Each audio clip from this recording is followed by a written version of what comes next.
All right, so this week, our theme is Get a Grip on Arm Health. So we're going to be talking about the bones and the muscles of the arm. We'll go over some anatomy. And then we're going to mix up the schedule a bit today. We're going to have our guest speaker talk first, and then after that we'll talk about further injuries related to the arms. And then we'll talk about some self-care and open up for questions and answers. And please feel free to join in at any time. We would like this to be an open discussion, so we do encourage that. But again, you can use the chat box if you prefer. Okay, so this is our self-care series from this week. So I guess, Martin, should we get started on the anatomy?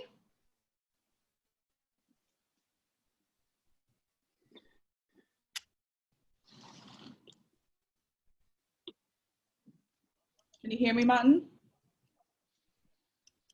Yep, I can hear you. Good?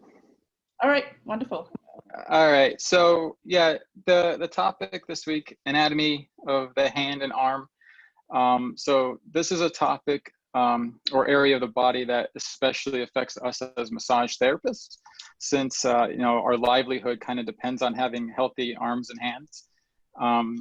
When we discuss the anatomy and kinesiology of the arm, it's kind of easier to break it down into 3 separate parts. So if you're keeping track at home and remember the anatomy of the kind of similar. So you have one long bone, that medium-sized bones, so with the leg, you have the femur, thigh bone, connecting into the tibia and fibula, which are, you know, the shin, and then connect into the muscles in the feet. And we have one long bone, which is the humerus, connecting into 2 medium-sized bones, which are your radius and your ulna, and then those connect into the bones of the wrist and the fingers and the hand. So when you look at the movement of these bones and what's doing what, something that you want to note, which might kind of seem confusing at first, is that whatever's moving isn't always where the action is taking place. So for example, when you clench your fingers together and you make a fist, the muscles on the inside of your forearm, which span all the way from the inside of your elbow down the inside of your forearm to your fingertips, those are what's moving. Those are what's doing all of the work. Same thing with the muscles that extend your wrist and muscles that extend your fingers. All those muscles that run along the outside or top of your forearm that connect from the top of your outside of your elbow to the top of your fingertips, those are the ones that are moving. Then once you get to the elbow, things kind of settle down a little bit. So the movements that generate the flexion and extension of the elbow come from the muscles above the joint. So elbow flexion, you know, you got your bicep. Elbow extension, you have the tricep. And so it's just a little more intricate as you get to the wrist and finger scenario. Like when we talked about with the feet last week, you have lots of smaller musculature, lots of tendons, lots of ligaments, and a lot more isolated moving parts going on. So, you know, for example, there's 18 muscles alone responsible for finger and wrist movement, right? So don't ask me to name them all. But there's very tiny muscles in the hand. Like for example, the muscle that brings your thumb to your palm is different from the muscle that will bring your thumb to your index finger. So, so because of the general size of these muscles and how often we use them, especially as massage therapists, and it's no question that over time, the hands and the wrists develop some kind of repetitive use injury, whether it's something like carpal tunnel syndrome, tennis elbow, golfer's elbow, something called intersection syndrome, which Emilia is going to give a little more insight about. So I don't know if you want to talk about that, because honestly, it's something that I had to look up and research. I wasn't too aware of the condition myself, so I'm pretty interested. Okay, all right, so, all right, I'm gonna stop screen sharing here then. Okay, so perfect time to introduce our guest speaker for today. So she is a health and physical education teacher for grades kindergarten through 8. She coaches soccer, basketball, and dragon boating. She's very prominent in the Philadelphia paddle community. She competed at the Dragon Boat Club Crew World Championships in 2014 and 2018. And she also represented Team USA in the Premier Women's Crew World Dragon Boat Racing Championships in 2013 and 2015. So we could go ahead and say that she's an avid paddler. She's also been a member of ours since the beginning, and we're very appreciative to have you here, Emilia. So thank you for being here with us. I'm not sure where you dug that up from, but that's appreciated. All right. Okay, so I guess let me just pull up my questions here. Okay, so I guess to get started, can you tell us a little bit about what your activities look like, your general athletic activities? So especially in the summer, from probably March until November, I spend 5 to 6 days a week paddling, and that's obviously a lot of grip, constant release, and open and closing of hands on switching hands with paddling, and so that becomes a repetitive stress injury. Sometimes that's sprint, sometimes it's distance.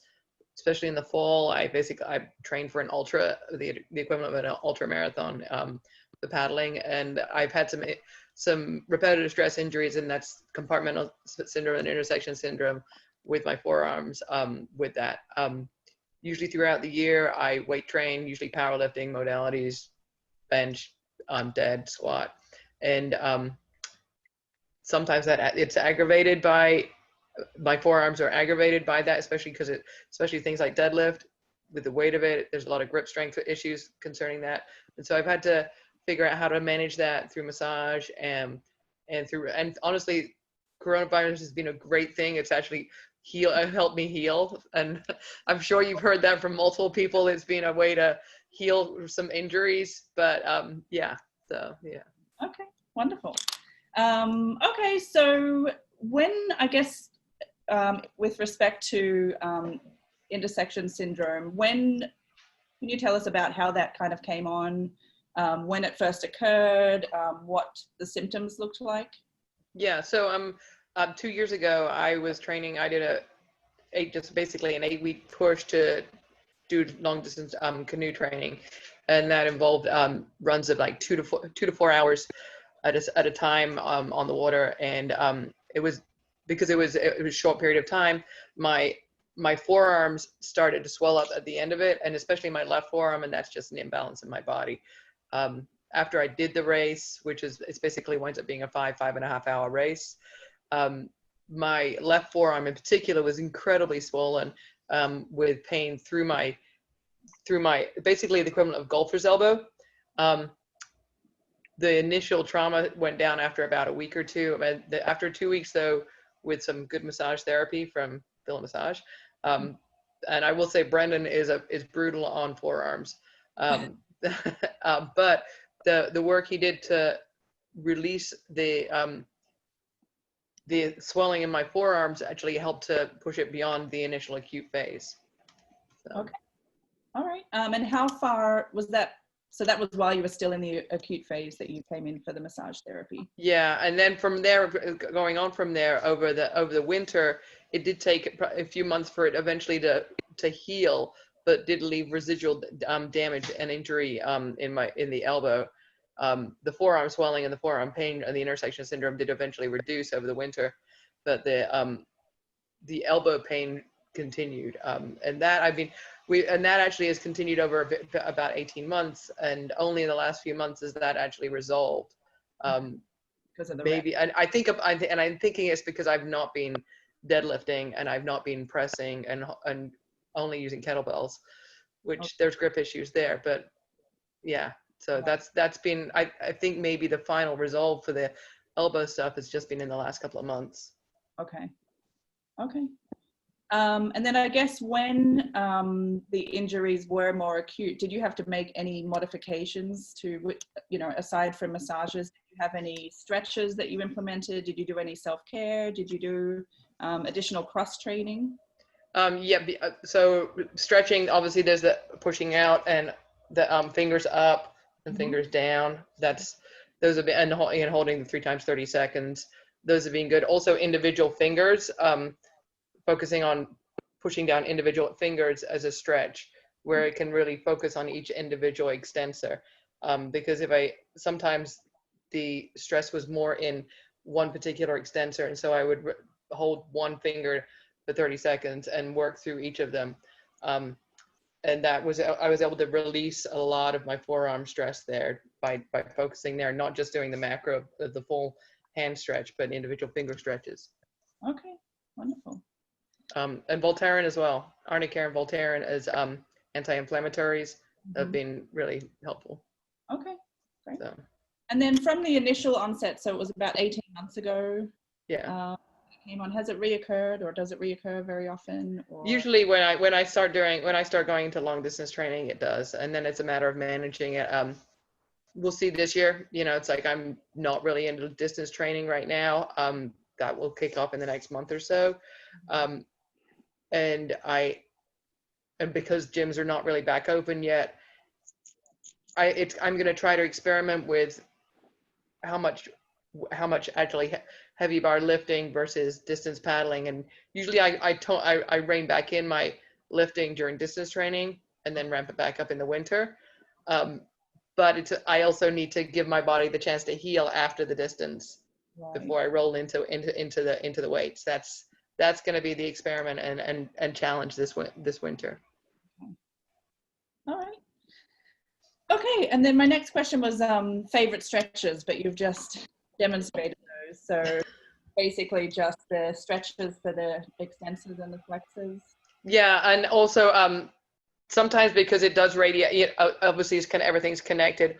Also tricep stretch, walls where you bring not quite there, where you're putting it against the door jamb.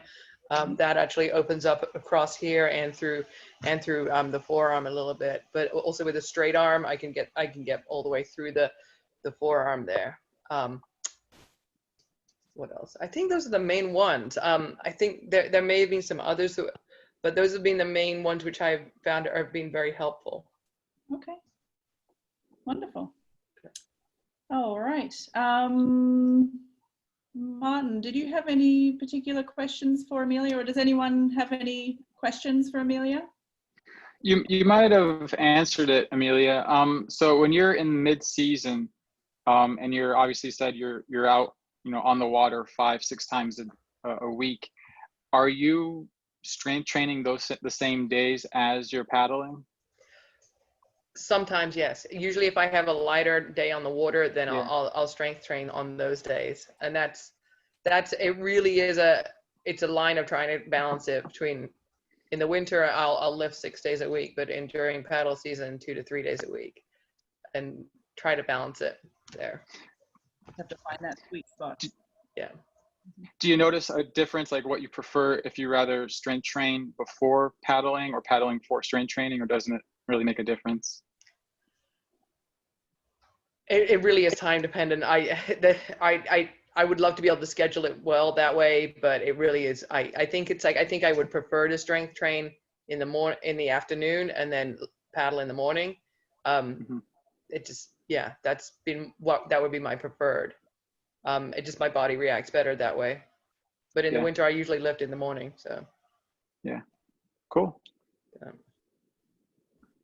All right. Does anyone else have any questions for Emilia?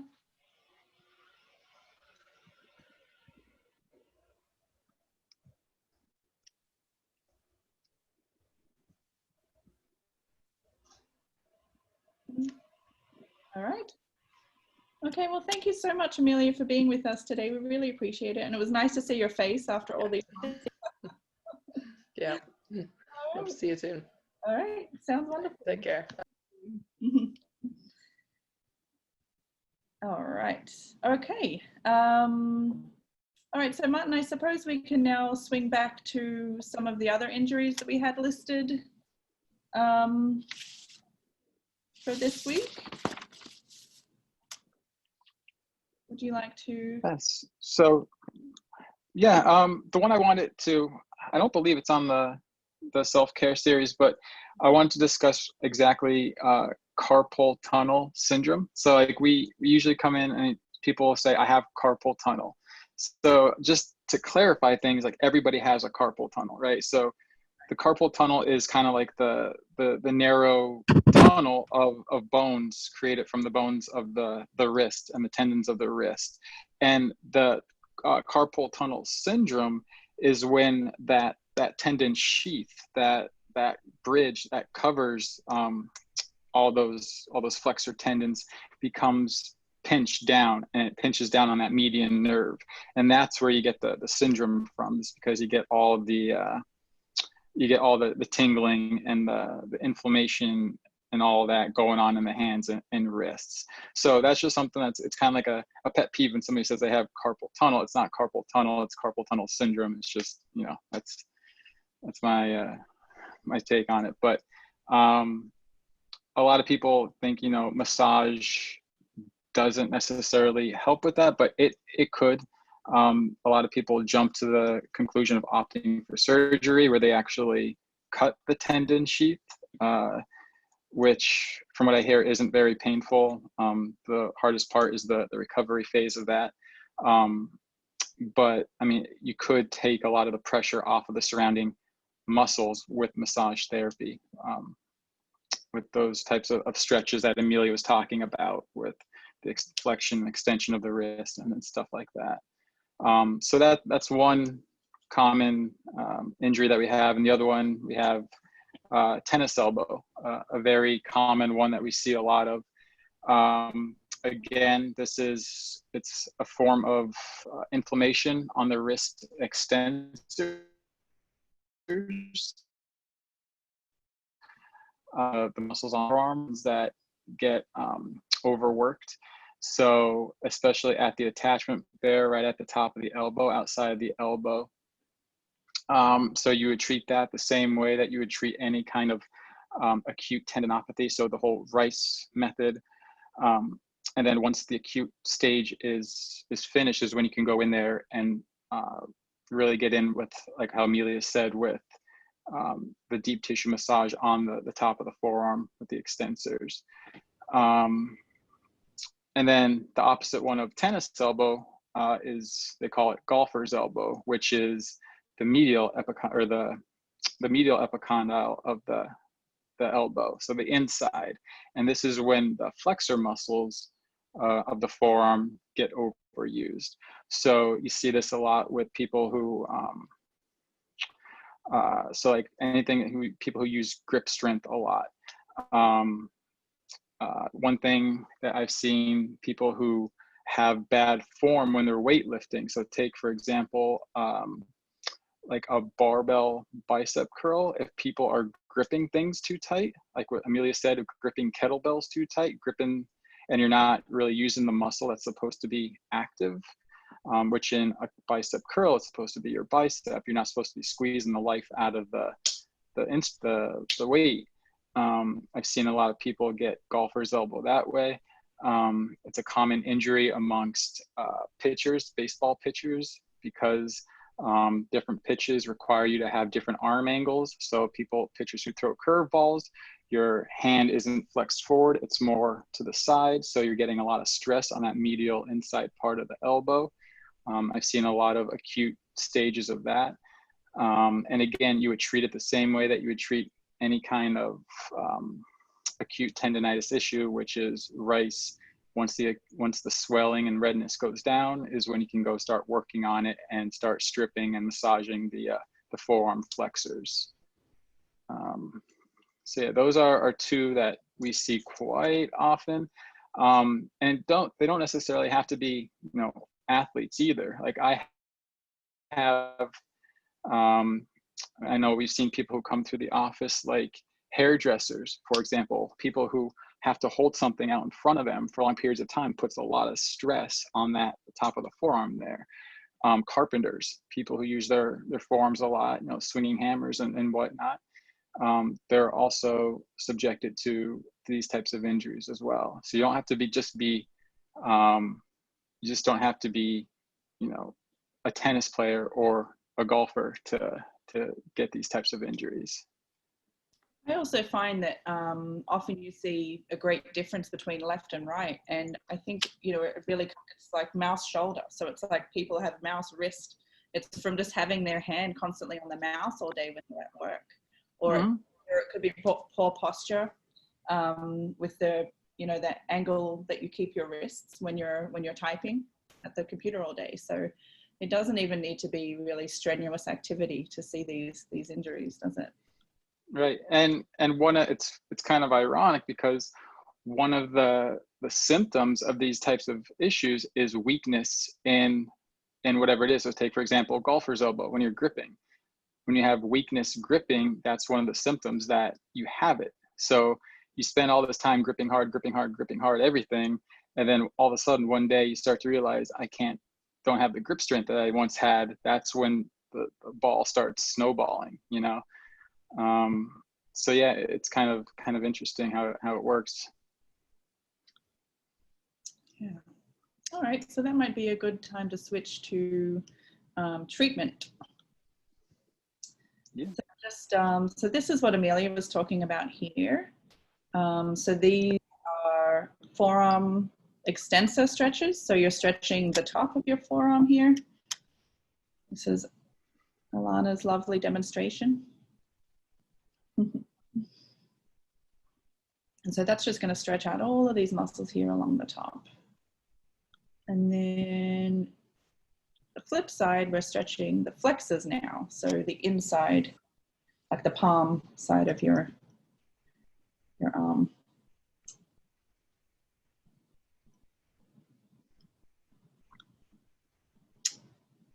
All right.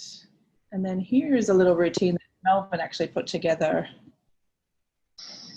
Today we're going to show you how to do some forearm stretches. All you need is a flat surface and your hands. First off, take the flat surface and place your palm on top of it. Then start rocking your hands and your arm back and forth. You'll be able to feel the bottom part of your arm, the flexors, actually stretching as you try to bend it forward. Now you want to go to only a 90-degree angle when you first start off, so your hands can get used to it. And then, once it does get used to it, go a little bit further each time. You keep this up for about a minute or 3, depending on how tight your arms are. For a different stretch, you can actually do it by the fingers. Take the first 2 fingers and then pull it back.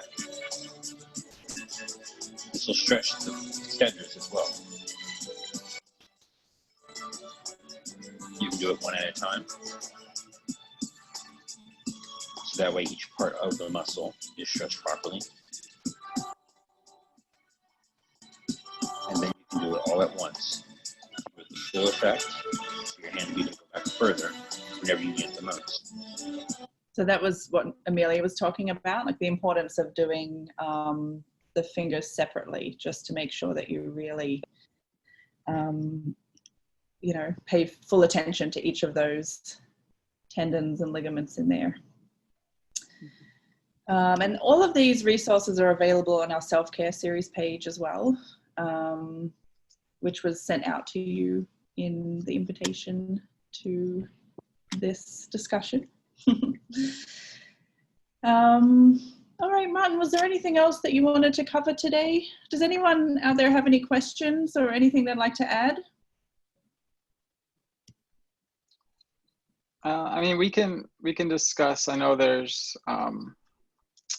like nerve entrapment, which is always a questionable condition. So you have things like thoracic outlet syndrome, which if you're conducting intake with somebody and they present to you numbness in their hands and fingers, it's pretty old. It's not cool, but like you can kind of tell like what the condition is based on which finger they're having the numbness in. So if you're having like numbness in the pinky and ring finger, that's more so thoracic outlet. So that's more so a neck impingement, a muscle impinged in the neck and the scalenes.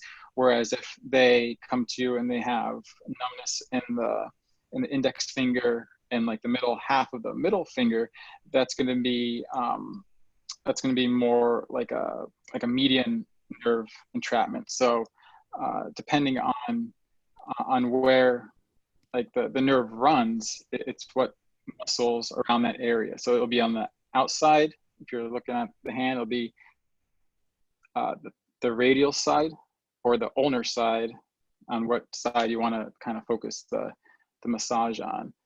So it's always a cool indication. Are you feeling the numbness in your pinky or ring finger or index and middle finger? That's if it is an entrapment issue. All right.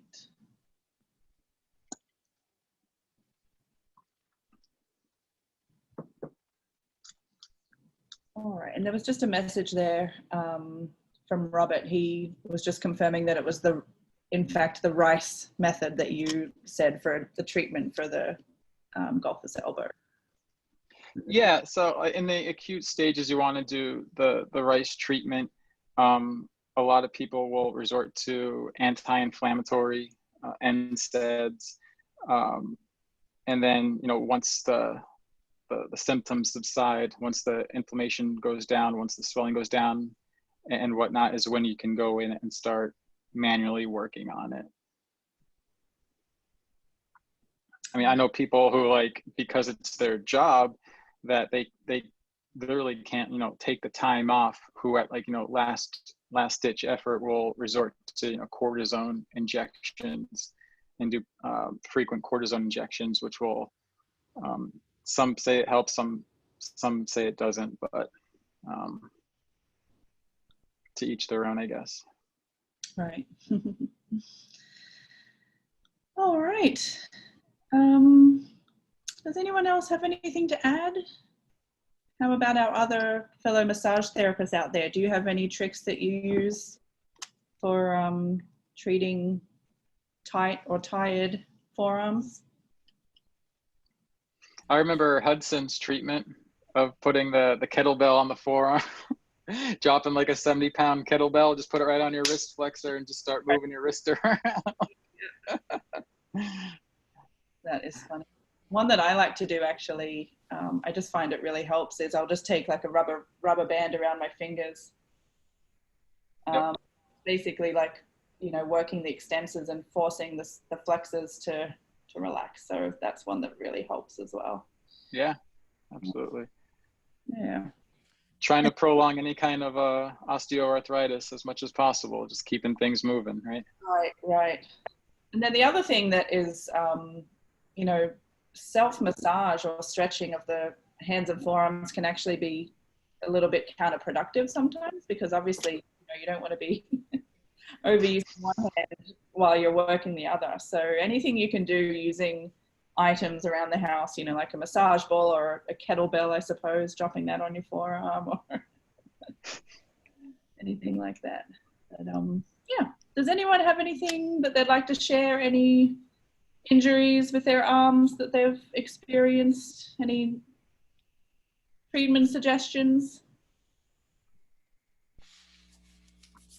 I tend to pin my forearms with my elbow or my other forearm and go through, series of motions with the fingers and the wrists at the same time, supinating and pronating also, just to get, stretch in every direction. Right. Mm-hmm.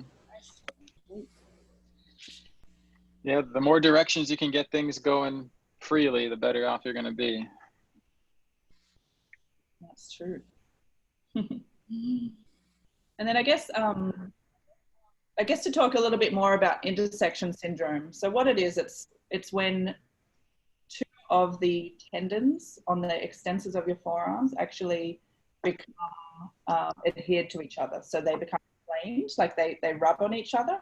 they become inflamed and then they adhere to each other and cause inflammation. So that was what Emilia was talking about treatment for. And I know that my brother actually experienced that as well. I would love for him to be here, but he's off to work because it's 8 a.m. in Australia. But he's worked as a gardener for a long time, and he also plays the guitar. So he finds that those activities, if he doesn't use regular maintenance and prevention, they do flare up as well. Mom, I think Mum's on this call. Maybe she has some more insight onto what James is doing these days to treat his dissection syndrome. Okay, I think he does stretches regularly, and then when he's been playing guitars too much, he just doesn't do it for a week. Just has to rest. Yeah, but he basically does the finger stretches and self-massage. Okay, good. Thanks. But I know another way you can get tennis elbow. How? Well, a lot of repetitive movements. Mm-hmm. And I remember when I was painting your bedroom wall, I was sponging the paint on and gave myself tennis elbow. I think I remember that too. It's not just plain tennis. It certainly isn't. But hey, I really loved the paint. It did look good, didn't it? And it was artistic. It was very artistic. All right. Does anyone else have anything that they would like to share? Any questions, comments? I had a suggestion. After, the inflammation and everything subsides, in people's forearms and wrists, they may want to start doing some strengthening exercises as well as flexibility training. I actually started doing that maybe 2 years ago because I realized that I couldn't keep a lot of weight on my wrist without it actually shifting out of place. And it was causing a lot of the hand problems as well as my carpal tunnel. So strengthening and flexibility training helps a lot. Okay, so what do you do to strengthen?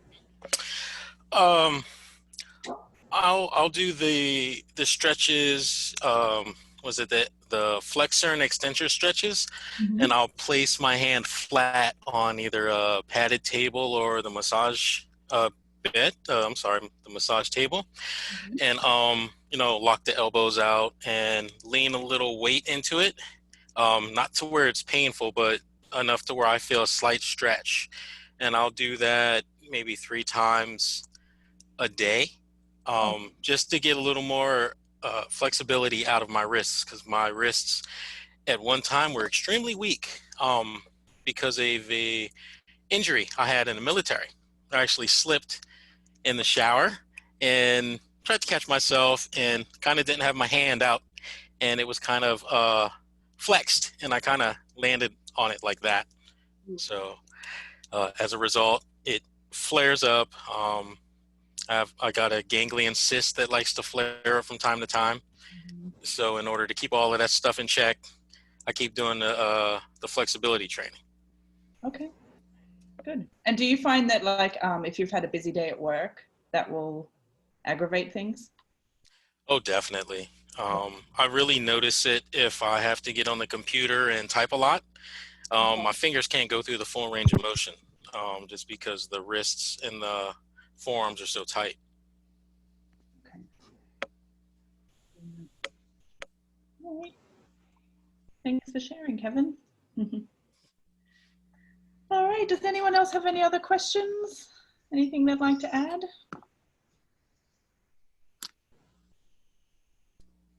All right. Well, thank you everybody for joining us today. All of this information is available in the self-care series portion of our website. And just to remind you, we do have our online course series for you to follow. We have downloadable workshops that you can purchase, or there's a self-care course that you can follow, an online course. And then we have these discussions every Thursday. Next week, our theme is going to be on the core. So core strength, self-care for the core. Yeah, and we are really very much looking forward to seeing you in the office, hopefully from June 21st. That's our hopeful date. So, and in the meantime, if you need any more advice or tips in between, you can actually also book a virtual consultation with us. So all of our therapists are available throughout the week. You can just book that through MindBody as you would a massage appointment. All right. Well, thanks everybody for being here, and have a great evening. We'll see you next week. Thank you. Thanks, everybody. Thank you. Thanks. Bye. Bye. Have a good one.